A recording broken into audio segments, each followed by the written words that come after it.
Dieting is slow and painful, but there's a reason it's slow and painful and you need to stick with it, because the aggressive consistency pays off at the end result. As Nick was explaining there, you've kind of got these 4 circumstances that you can go through whenever you're looking at changing your composition. And the more we float towards dirty bulk, the harder the work is going to be to lose the fat later down the line. You see a lot of people on social media who turn around and the bulk's gone too far. Welcome back to the Perform Well podcast. This is the podcast for you if you're looking for performance and wellness optimization so that you can not only smash your career, but also have a better life, better relationships, and better health. We believe that performance and wellness are yin and yang and work together. So listen in as we dive into topics that are going to help you optimize your life for the better. Biggest problem, why I've noticed with a lot of clients at this time of year, is they are coming off their fat loss phase, going into building muscle, and in winter, you don't want to be super lean because you're going to be absolutely cold, right? And so the question is, how do we stay lean and take that fat loss that people have achieved whilst building muscle through the winter months? That's what we're today. There's like one solution to that problem straight away, isn't there? Like if we're going to be looking at kind of building muscle while staying lean, we spoke about on a previous podcast, and if you haven't seen it, we went into macros, we went into calories. So if you're confused on what macros and calories you need to be on, give that a watch. But we're going to be talking about kind of how we're going to optimize this to balance out the two of them. I mean, an easy way around this, take steroids. Just saying, take steroids. Jobs are good and solves all your problems. But that's not... What kind of steroids, Dan? Well, this is not promotional steroids. Don't actually do that. Because when we're looking to build muscle while staying lean during the winter, as Nick said there, if we stay lean for too long, we get really, really cold, which is why a lot of the time you don't see big bodybuilding comps going on over, like, for example, what are we saying, like November, December, January, February, because these people are really lean cut, they're really, really cold. So one of the key strategies that you need is you need to balance the calories you're having and calories you're expending, whilst also providing enough of a stimulus through the training you're doing. And you can do this through like a 3-phase process. To put it into kind of simple terms, Nick, when you've had clients come to you before saying this, what have you done with them? So I always say to people, there's four things when it comes to body composition, 4 ways you can approach it. You've got the dirty bulk. So obviously this is going to signal dirty bulk, which is basically you gain fat, but you gain a lot of strength. That's the fastest way to gain strength and muscle, but it's also the fastest way to gain fat. And then the next phase down is what we call the lean bulk. And the lean bulk is where you stay as lean as possible. You try not to gain any fat, potentially gain a little bit, and gain strength at a certain rate at which you are building muscle to. Then we have a body recomp where you're losing body fat and you're maintaining or even building your strength. And then we have the aggressive fat loss. And that's normally better for someone that has a lot of weight to lose. But for those that are really trying to have a quick cut, the goal there is trying to maintain as much muscle as possible. And so depending on where the person's at, 9 times out of 10, let's say they've been cutting, aggressive fat loss or even the recomp, we need to slowly increase the calorie intake. So we do this through what we call reverse dieting. Yeah. And I think reverse dieting is a fancy name for basically just upping your calorie intake, potentially lowering the amount of cardio you're doing. Okay. Just to help your body kind of normalize and increase its decrease the calorie burn. So when clients obviously are going into this phase of trying to stay lean and build muscle, we look where they're at, we up the calorie intake a little bit. And I always say to them that strict control of your food is important if you want to stay lean when building muscle, because I don't know, Dan, if you've done it, but it's very easy when you start eating your calories, you just get huge cravings. Your metabolism shoots up to a point where you don't feel this throughout the cut, but you do feel it when you start eating more calories and you start to feel like you're craving, like it's like 10 times worse. So very, very important to be strict if you want to stay lean during winter whilst building muscle. I'll tell you what, and you've hit on a key point there, which I want to kind of dissect a little bit, which is the hunger cravings when you're looking to maintain this kind of muscle building phase, but not gaining loads of body fat. Because I feel like, especially during winter months, we tend to have more of an emotional attachment with food. If you think about the foods that are available to us, like really nice warm curries, really warm stews, stuff like that. Curries in the winter. I never have a curry in the summer because of that. Do you know what? As a British guy, I thought the first thing you would say would be like a roast dinner or something. Well, yeah, that too. Turkey dinner, but I wasn't expecting curry to come out of the Yeah, mouth. curries are more like for me, they're a winter thing. But it's like these Yeah. warming dinners, and these warming dinners are normally more hearty. As I say, this is where I'm talking about the emotional attachment that we get with the Mm. food we're eating, which can, in some ways, when we're having these really heartwarming dinners, there's normally sometimes a little bit more salt to come to play in these kind of foods because the taste is just so divine, especially in roast dinners. You think when you're accompanying with all the veg or the gravy or the stock that goes into it, then there is quite a lot of salt. So we can be wanting that sweet tooth. We go for the snack later. But as Nick was saying there, key is you're being very, very on it with your calories. Now, when we say on it, we give a bit of variance to it so we're not causing that restriction. But because of that emotional side of things, you just need to then factor in that you're going to have to taper in a little bit of food there that you can enjoy and it can get you through those winter months. Yeah. Because also, I think a co-contributor is people drink a lot more kind of coffee and teas and warm drinks during this time of year, as opposed to in the summer when we're normally talking Do that about already, mate. zeros. Do that already. Well, You should see there summer. you go. Um, obviously, like when I say strict, like everyone gets so scared of the word strict. It's like at the end of the day, if you're trying to change your body shape, you have to do something different than what you're used to, and it feels strict when you do that. You can't just always get away with eating whatever the fuck you want based on how you feel. You have to have some level of strictness to change your body. And so strict does not mean you can't have a donut, a cake, a pizza, a curry in Dan's case, yeah, with naan bread and extra sauce. So good. Being strict means that you still have a macro target, you still have a calorie target, you're within 10% either way, and you're sticking to that roughly, most days, and you are still having a little bit of, what I call bad food, but we also know it's not bad. And that's how you do it. You have to be strict and have some level of self-control. There is self-control there. And this is where I'm saying you need strategies in place to help with that. One strategy I use with clients, and we spoke about on a previous podcast that we had a lovely discussion with someone in the comments about, was the 80-20 rule. So when we're talking about 80-20 rule, you need to allow this 20% of food that you can consume, and you're going to have that really, really nice emotional connection to that you enjoy it. I had a client the other day who literally messaged me, and she was like, oh, like I had a conversation, set her up for tracking, and she turned around to me and went, oh, I didn't know you could see everything that I'm tracking. I'm like, that's the whole point of tracking, my dear. I can see what you're eating. So she's like, oh, did you see what I ate the other day? And I was like, yeah, nice nuggets. Nice 9 box of nuggets you had there. But I said to her, I said, look, from Mackie D's, yeah, from Mackie D's. But I said as well, and this is the thing, like, she was so worried about telling me about that. And I was like, yeah, but look at the rest of your week. The rest of your week is these meal prep foods. For example, she loves doing like a meal prepped kind of the classic chicken, broccoli, and veg, but she enjoys that. That's just her. She enjoys that. And that is her kind of, balancing act. She has that McDonald's, which fits into her lifestyle. She's a shift worker and she works in the ambulance service.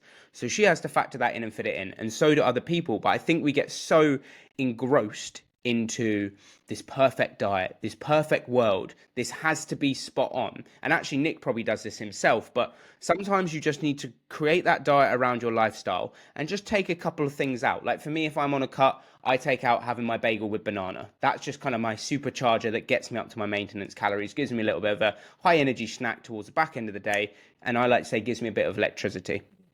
Electricity, love it. No, electricity. Electricity. I mean, okay, so what is it then? So how if you're listening to this right now and you've just come off a fat loss phase and you're going through the winter arc, and you want to get as big as possible, as strong as possible, without gaining a lot of fat, then what is it you actually have to do? Now, we're going to give you a little step plan because obviously it's very important that you understand what to do. Right now, if you are tracking your calorie intake, that's good. And obviously, if you've been in a fat loss phase, that'll be in a deficit. You need two things. Have a look at what level of cardio or steps or movement you're doing every day, and also have a look at your calorie intake. Right? What you don't want to do is you don't want to up your calories by 200 to 300 a day, and then also massively reduce your cardio and decrease your steps because you're actually increasing that surplus more than you should do.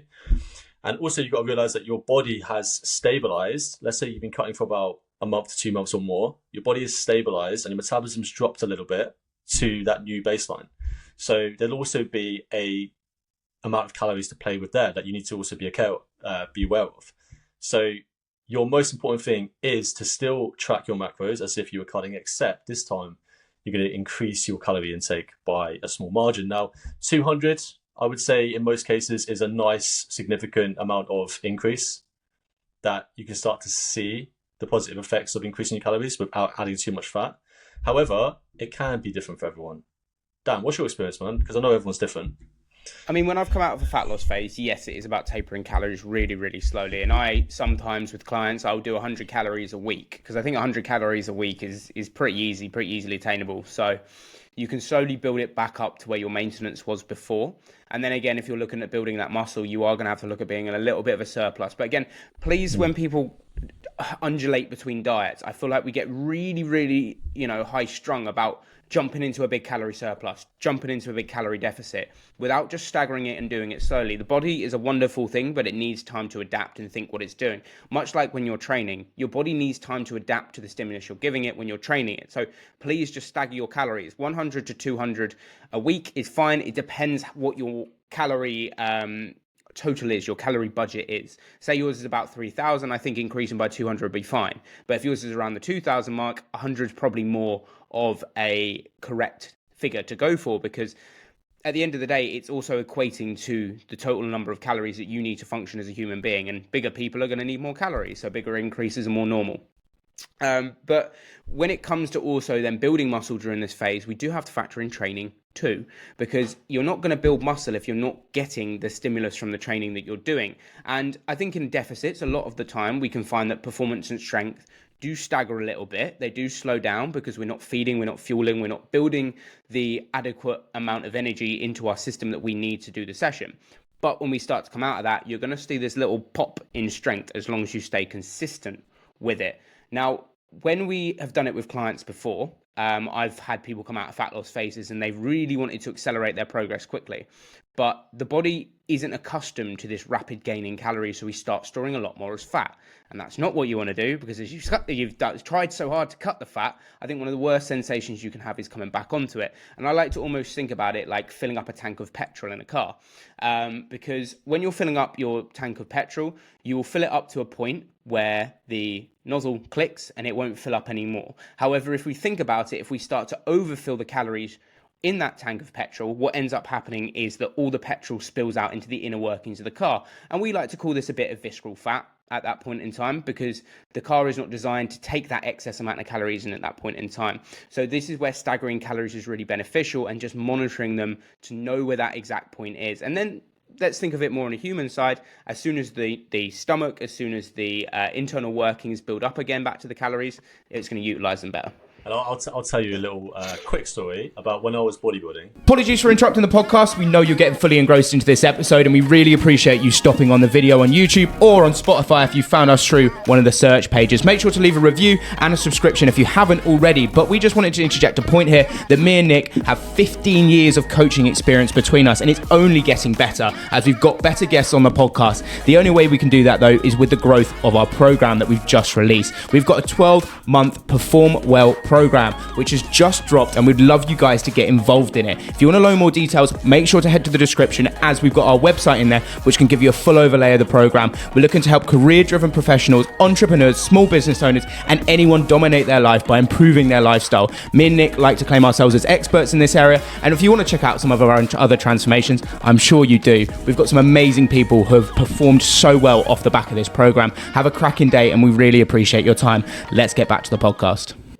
8 years ago, I went down to about 5.5% body fat.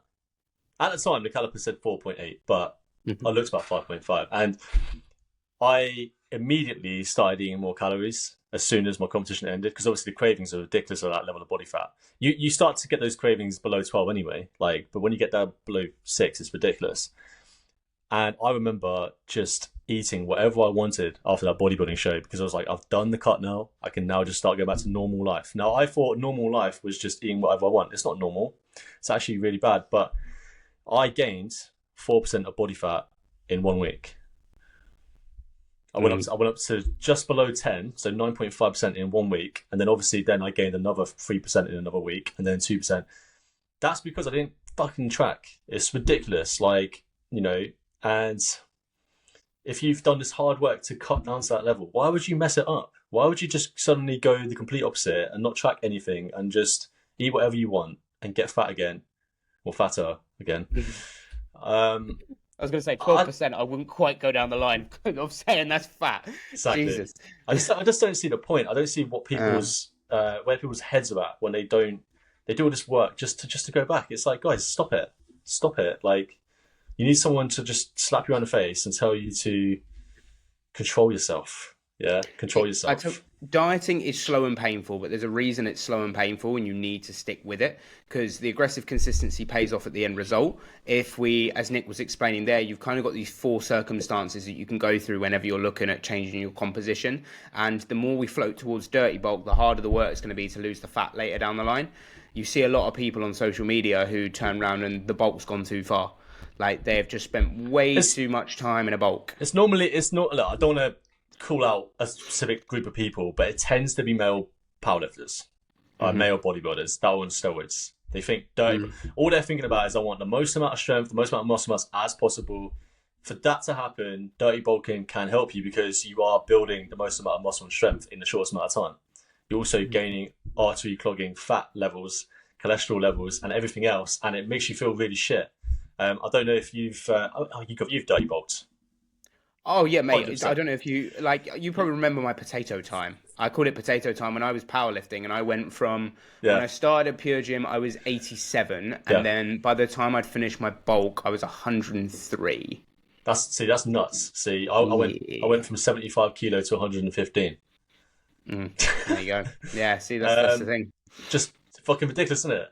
Yeah, you end up getting literally like a thumb neck. It's like everywhere just kind of gains the fat. And the thing is, it's not even all muscle. Like obviously there's a lot of fat, and so when you do go into a fat loss phase, and then you see what you gained, you only gained about 5 to 10 kilos of actual muscle over a period of 2 years. 2 years. Slow and steady with muscle is the best way forward. Fundamentally, I've found that with clients. Like I've got a client who's been training with me for 3 years now. He's gained 8 kilos over 3 years, but I can say conclusively that 95% of that is going to be muscle because he didn't want to gain body fat and he was so concerned about getting the gut.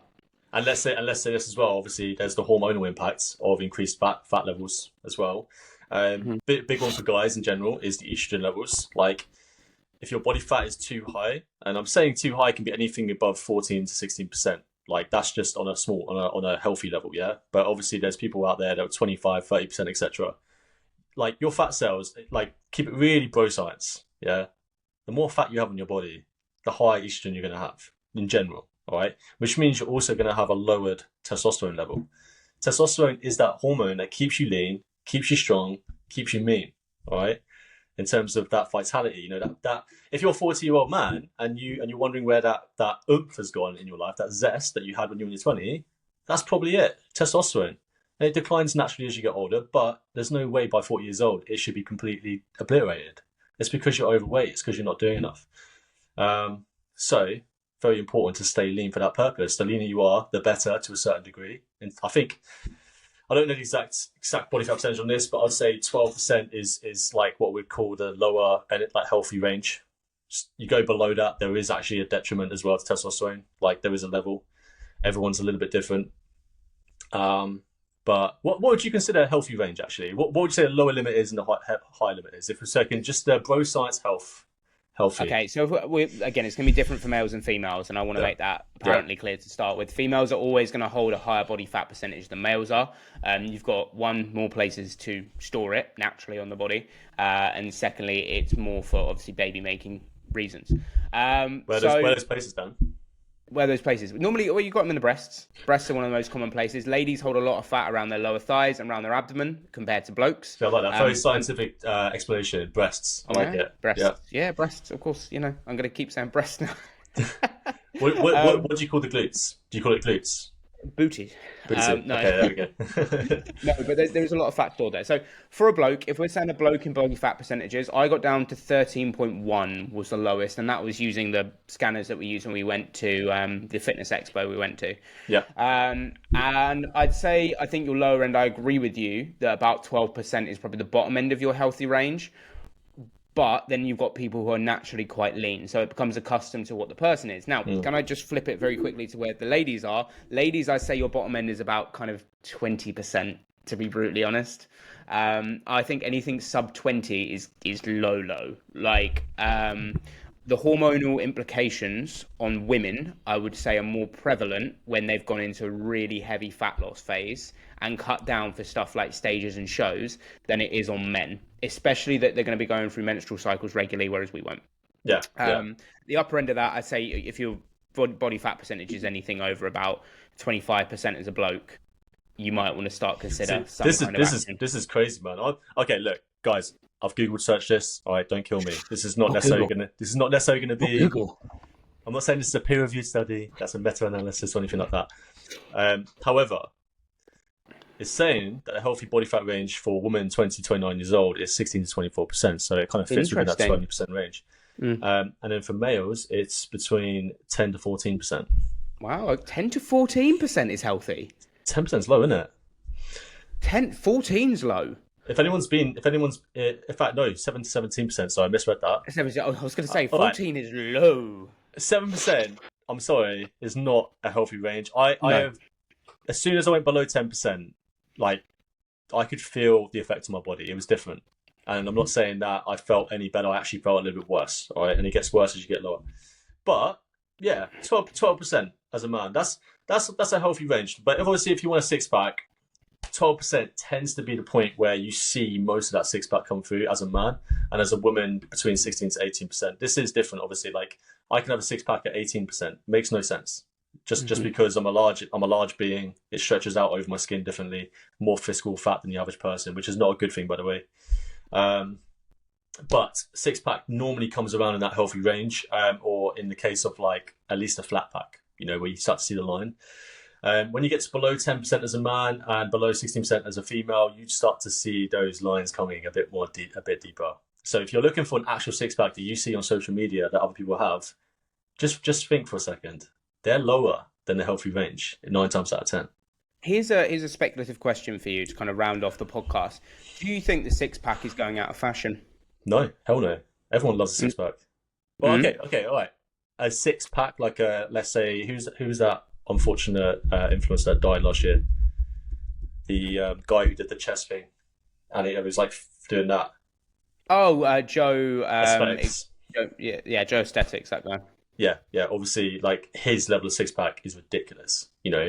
A lot of people, I would say, they admire it, but they don't want to be that. Yeah, because they know the sacrifice it takes. But then there's other people with a general six pack. You got the outline. I think everyone likes a general out six pack. 9 times, from what I've experienced with most females I've worked with, they tend to want a more of a flat pack. They just want a more of a flat stomach with a bit of outline. But then everyone's different. I would say I've still seen a massive interest in having a flat stomach with some level of definition. I think flat stomach is really key. I think six pack for me personally, I don't get many people coming in saying they want six packs too much nowadays. I think one of the biggest things that I have is people wanting to lose the gut, which actually is another conversation for another day. Because the gut is caused by obviously being in a excess of calories and excess consumption of naughty fats over a prolonged period of time. Beer belly for a reason, guys. Beer belly for a reason.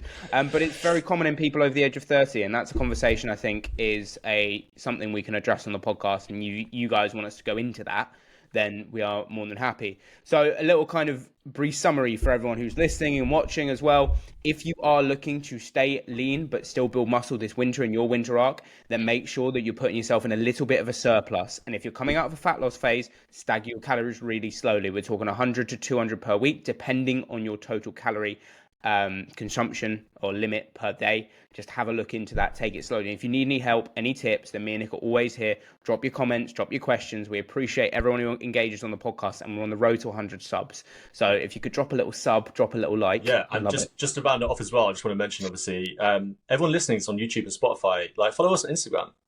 Like, honestly, like, if you want to ask questions, it's a little bit harder through the comments sometimes with YouTube and Spotify. But if you message us through Instagram, we can actually help you. You can have that personal touch of it as well. Yeah. And who do you follow? Well, Hormonal podcast, obviously Instagram, but we do have our individual ones. We got Coach Dan King over here, and we got Get Fit by Nick here. Yeah. Okay. Cool. Lovely. Yeah. Cool. Awesome, guys. Well, we appreciate you. Make sure to like, follow, subscribe, and leave us a review, please. We are an ever-growing podcast, and we're looking to get some amazing guests on in the future. Stay tuned with us as well, because hopefully we'll be going back to live podcasts in the not-so-distant future. We will catch you guys later. Ciao, ciao.